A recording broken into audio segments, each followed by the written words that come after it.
हमें देखो ये साइंस का बायोलॉजी पढ़ा रहा हूँ आज मैं, और टॉपिक है आपका reaching the age of adolescence.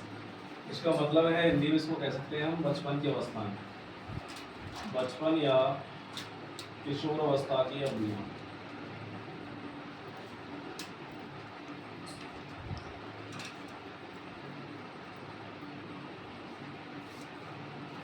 किस किस प्रकार से एक बच्चा बड़ा होता है और बच्चा बड़ा होने की कितनी अवधियाँ होती हैं, कितनी उसकी एजेस होती हैं, उससे वो गुजरता है। तो हमने अभी तक यहाँ पे देखा कि जो एडोलसेंस की अवधियाँ होती हैं वो 3 बताई थी मैंने अभी। एक होता है 0 से 2 वर्ष,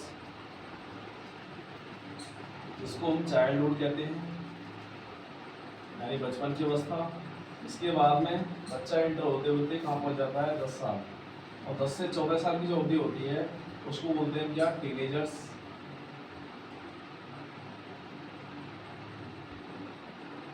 यानी कि टीनेजर्स, यानी कि ये चाइल्डहुड हो गया, ये टीनेजर्स हो गए। फिर चलता है 14 से 18 वर्ष।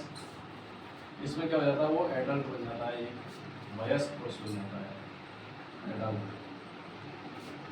ठीक है, ये किशोर अवस्था होती है।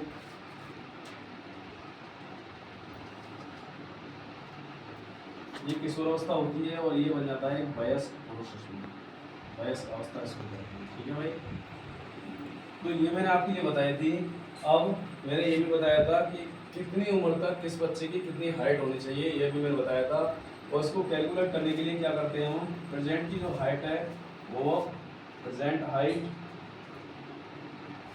अपॉन जो हाइट का परसेंटेज क्राइटेरिया है उसको लेके और 100 से क्या कर देना है, मल्टीप्लाई कर देना है। इस प्रकार से उस बच्चे की किस उम्र तक कितनी एज होना चाहिए जो वो आपके सामने कैलकुलेट होके आ जाएगी। ठीक है, इसके बाद मैं बता रहा हूँ चेंजेस इन बॉडी शेप्स।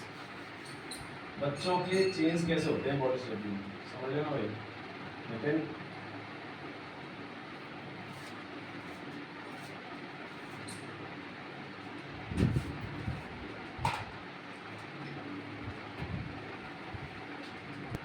यानी कि किस उम्र पर कितने बदलाव होते हैं बॉडी के अंदर। हम बात करेंगे दोनों में, लड़का और लड़की दोनों में एक साथ कंपैरिजन के, कंपैरिजन लेके करेंगे। मैं कहता हूँ इधर बॉयज है और इधर गर्ल्स है।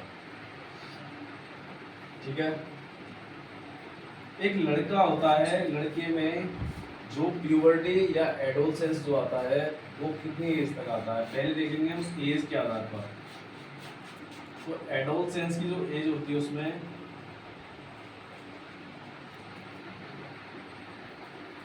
कहाँ से स्टार्ट हो जाता है, 13 ईयर्स से स्टार्ट होता है और 18 ईयर्स तक चलता है। 13 to 18 ईयर्स में क्या आ जाती है, बॉय के अंदर एडोलसेंस आ जाती है। वहीं अगर हम ये गर्ल्स की बात करें इसके कंपैरिजन में, तो गर्ल्स में जो एडोलसेंस की जो पीरियड होता है वो क्या आता है, 11 ईयर्स। 11 ईयर्स से 18 ईयर्स तक या 19 ईयर्स तक कहते हैं इसको। इस प्रकार से हम कह सकते हैं कि बिफोर टाइम किसमें आता है, गर्ल्स में आता है क्या, एडोलसेंस। लड़कों से 2 साल पहले आ जाता है। फिर बात करते हैं बॉयज के आधार पर।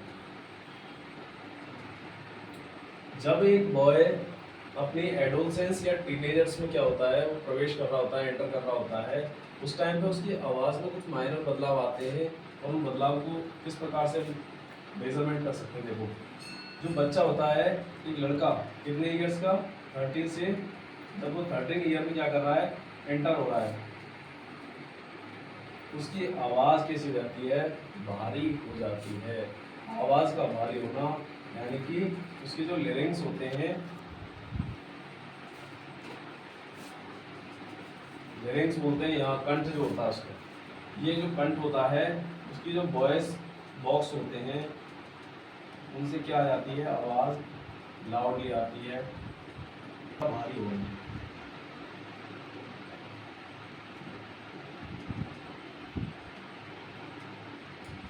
इसकी कंपैरिजन में अगर लड़कियों में बात करें तो बॉयज़ के आधार पर, बॉयज़ को बेस में यदि, तो एक 11 ईयर की लड़की में क्या होता है, वो टीनेजर्स में आती है और उसकी आवाज़, हाँ, इनमें जो गर्ल्स में बॉयज़ होती है वो 11 ईयर यानी कि टीनेजर्स की जो एज होती है उसमें क्या होता है, इनके जो लिरिक्स होते हैं यानी कि कंठ जो होता है इनका, कंठ इनका दबा हुआ होता है, इसके कारण इनकी जो आवाज़ होती है वो पतली हो जाती है, पतली होना आवाज़ का। और इसको क्या बोलते हैं लड़कियों में, इसको बोलते हैं एडम्स एप्पल। इसी कारण से आप देख पा रहे होंगे कि लड़कियों की जो आवाज़ होती है वो कैसी होती है, पतली होती है, और लड़कों की जो आवाज़ होती है वो भारी होती है। किसके कारण होता है ये, एडोलसेंस की चेंजेस के कारण। ठीक है, नेक्स्ट इसके आधार पर देख सकते हैं हम हेयर्स के आधार पर। लड़कों में आपने देखा होगा जैसे वो एंटर होते हैं किसमें, एडोलसेंस में, तो क्या आता है उनकी दाढ़ी मूंछों का आना, है ना, सीने का चौड़ा होना,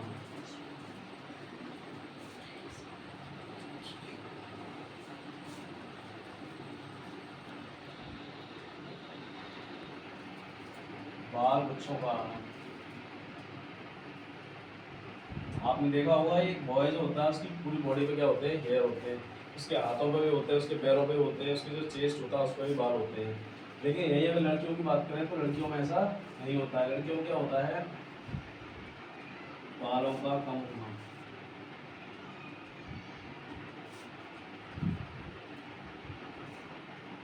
शरीर पर बाल ना आना।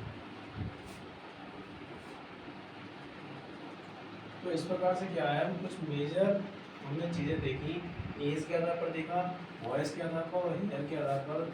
जो एक बॉय होता है टीनेजर्स का और एक लड़की होती है जो टीनेजर्स की, उनमें क्या होता है, उनके जो चेंजेस होते हैं वो अलग अलग होते हैं। इसके बाद मैं आपको बता रहा हूँ ऊपर। हाँ, अब मैंने अंतर देखा, अब अंतर देखेंगे किसके आधार पर, डेवलपमेंट ऑफ सेक्स ऑर्गन। यानी कि एक जो पुरुष होता है, एक महिला होती है, कि ह्यूमन बीइंग जो भी होते हैं उनमें क्या होती है, उनके रिप्रोडक्टिव पार्ट्स पाए जाते हैं और उनके द्वारा उनमें क्या पाई जाती है, जनन की क्षमता पाई जाती है, जिसके द्वारा हम क्या करते हैं, बच्चे पैदा करते हैं। तो एक बच्चा यानी कि एक लड़का और एक लड़की जब अपने एडोलसेंस में जाते हैं तो उनमें इन चीज़ों का विकास किस प्रकार से होता है, इसके बारे में समझते हैं। मेल यानी कि मैं बॉय कह सकता हूँ इधर, तो ये गर्ल्स हो गई। एक जो मेल होता है यानी कि बॉय होता है, उसमें जनन करने के लिए क्या पाया जाता है, पेनिस होता है, जबकि एक महिला जो होती है उसमें वजाइना होती है। इसके अंदर कुछ हार्मोन्स पाए जाते हैं इनके लिए। बड़ा हार्मोन है एक बॉय के अंदर, टेस्टोस्टेरोन। ठीक है, और वहीं अगर एक लड़की की बात करें तो उसमें कौन सा पाया जाता है, एस्ट्रोजन।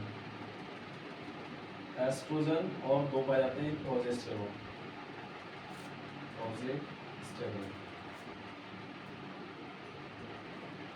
ठीक है, फिर क्या होते हैं अंतर देखो, मैंने पहले बताया था दाढ़ी मूंछों का आना, एक तो ये हो गया। आवाज़ का भारी होना, लड़कियों में आवाज़ का पतली होना, दाढ़ी मूंछों का ना होना। इनमें होता है क्या,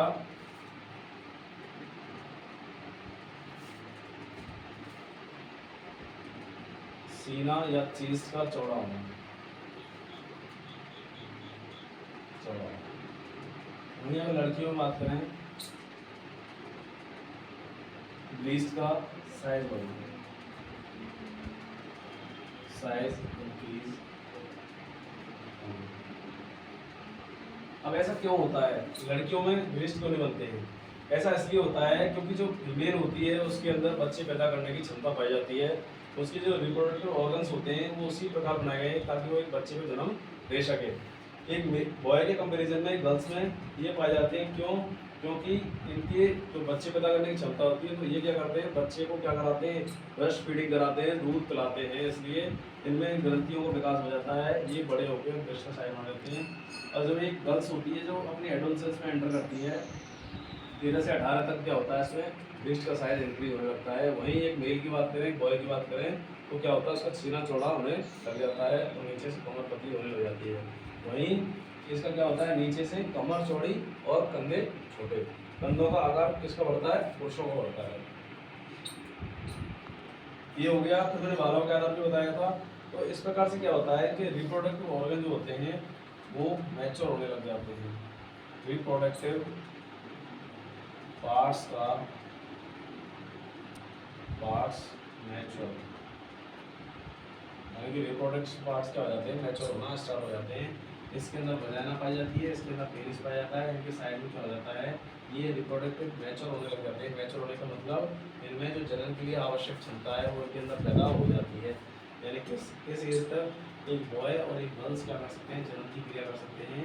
यानी कि वो परिपक्व होते होते मैच्योर होते हुए कम हो जाते हैं, 18 साल पहुँच जाते हैं। ठीक है। फिर हम देखते हैं किसके आधार पर? मेंटल के आधार पर। हाँ भाई, आगे देखिए। फिर हमने बेस किसका लिया है? मेंटल एबिलिटी और इमोशनल मैच्योरिटी। इनके आधार पर देखेंगे। ये होता है भाव को व्यक्त करना, भावनाओं को व्यक्त करना, भावनाओं को व्यक्त करना। और ये होता है मेंटल एबिलिटी, मानसिक योग्यता के आधार पर एक लड़का और लड़कियों में एडोलसेंस में क्या परिवर्तन देखने को मिलते हैं।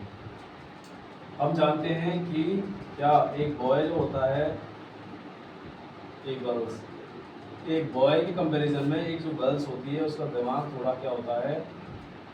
ब्रेन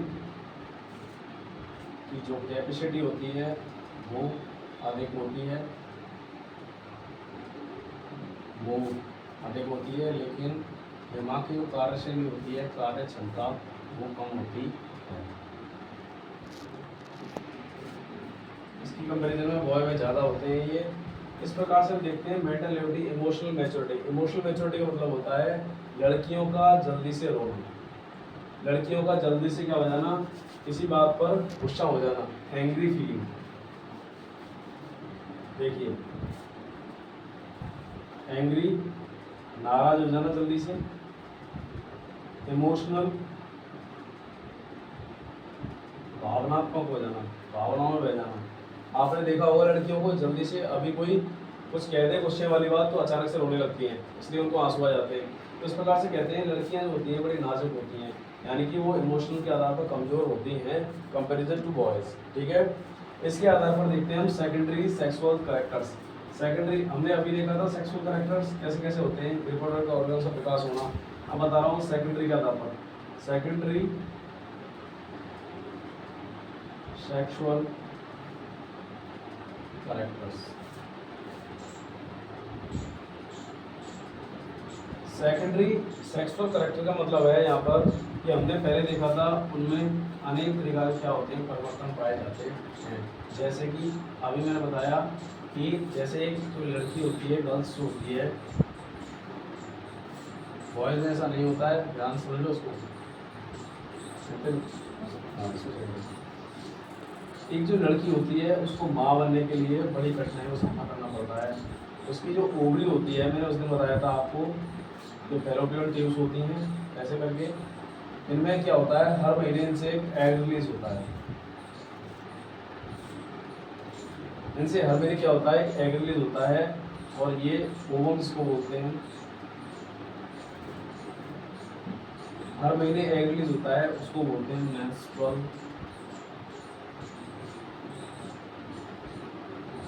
मेंस्ट्रुअल साइकिल, मासिक चक्र या माहवारी चक्र।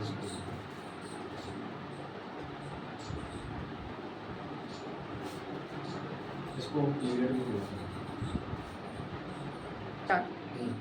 मैं बता रहा था कि एक जो गर्ल्स होती है उसमें क्या होता है? हर महीने क्या होता है? मेंस्ट्रुअल साइकिल आता है, मासिक चक्र आता है, इसको पीरियड भी कहते हैं। क्या होता है इसके अंदर कि जो ओवरी होती है फीमेल की, वो हर महीने क्या होती है? यहाँ से एक एग रिलीज होता है। अगर उस एग को, वो एग यहाँ आ जाता है उसके गर्भाशय के नीचे, अगर उस एग को फर्टिलाइजेशन के द्वारा क्या मिल जाता है? स्पर्म मिल जाता है, तो क्या हो जाता है? वो फर्टिलाइज होके ऊपर चला जाता है और यूट्रस में जाके क्या बना लेता है? एम्ब्रियो बना लेता है। और एम्ब्रियो से क्या हो जाता है? बच्चा बनना स्टार्ट हो जाता है।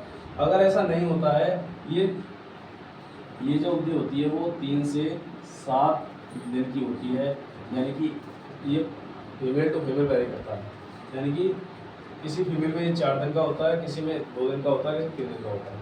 होता क्या है कि जब ये एग रिलीज होता है महिला की ओवरी से यहाँ जाता है और इसके साथ में अगर फर्टिलाइजेशन नहीं किया जा रहा है, इसको स्पर्म नहीं दिया जा रहा है, तो क्या होता है ये यहाँ जाके अंडा ये खराब हो जाता है, यानी कि फूट जाता है और फूटने के बाद उसका ब्लड बनता है जो गंदा ब्लड होता है। और इसके द्वारा क्या होता है, जो गंदा ब्लड होता है महिला की वजाइना के द्वारा बाहर आता है। और ये जो प्रोसेस है वो 3 से 7 दिन का होता है। इसमें बहुत बुरा हालत हो जाती है, दर्द होना, थकान होना, चिड़चिड़ापन आना।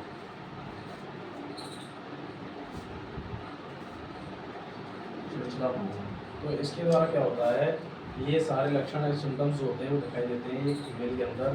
क्यों होता है ये, क्योंकि महिला की ओवरी से हर महीने एग रिलीज होता है और जब उस ओवरी को क्या नहीं होता है, निषेचन के द्वारा या फर्टिलाइजेशन के द्वारा स्पर्म नहीं होता है, तो वो क्या हो जाती है, यानी कि खराब ब्लड के रूप में बॉडी से बाहर निकाल दिया जाता है।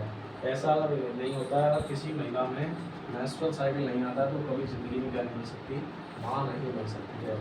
मेंस्ट्रुअल साइकिल होने के बाद में ही बच्चा पैदा किया जा सकता है। कैसे, एक मेंस्ट्रुअल साइकिल 3 से 7 दिन का होता है, ये 7वें दिन यानी कि जब इसके ख़त्म होने के बाद में मेंस्ट्रुअल साइकिल जब खत्म हो जाता है, इस 7 दिन के बाद में इससे 14 दिन तक, यानी कि इसके बाद 14 दिन तक अगर उस महिला के साथ में या फीमेल के साथ में क्या होता है, कोई पुरुष या मेल फर्टिलाइज होता है, फर्टिलाइजेशन करता है, तो वो क्या हो जाती है, गर्भ धारण कर लेती है इस प्रकार से। क्योंकि इन 3 से 7 दिन में क्या होता है, 7 दिन के बाद में जो 14 दिन तक होता है, तो महिला की जो ओवरी होती है, वजाइना होती है, यहाँ से उसके जो द्वार हैं, जो गेट होते हैं उसके खुले हुए होते हैं, इसके द्वारा जो स्पर्म होता है सीधा जाके ओवरी से क्या यहाँ एग भी होता है, एग से क्या होता है, फर्टिलाइज होकर हो जाता है, इसके कारण बच्चे का जन्म हो जाता है। ठीक है, इसको बंद कर दें।